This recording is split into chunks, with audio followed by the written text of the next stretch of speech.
mwanamke haweki kushoto kama kopo la chooni. Mwanamke anawekwa kulia ama mbele. Mwanamke sehemu mbili ukifuatana naye hawekwi. Hapa napo niamshe kachumbari. Mwanamke hawekwi kushoto ukifuatana naye, wala hawekwi nyuma. Kuwa kama bata. Bata wanawe anaweka mbele, anakaba mwenyewe anaona. Atembei kama kuku, mwingine kamuacha huku. Bata anakaa nyuma, watoto mbele. Ndani ya nyumba kuna pesa, mwanamume hajui zinakaa wapi. Yoyote atakaye zifumania za mwenziwe zimeondoka.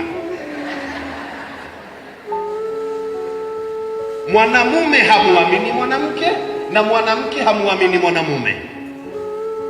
Akiingia akitoka naenda kuangalia amana ipo. Alhamdulillah. Wapo wanamume na natoa darasa kwa kina mama, kabueni magodoro. Wanachana alafu wanashindilia katika magodoro. Pekueni mkathibitishe. Haiwezekani. Unaweza ukatokewa na dharura. Kama unamficha kiasi hicho, huyo hakufai maana yake. Kama anakufaa, kwa nini asijue hela zako unaweka wapi? Ima itakuwa mna matatizo ya kupata semina ya ndoa.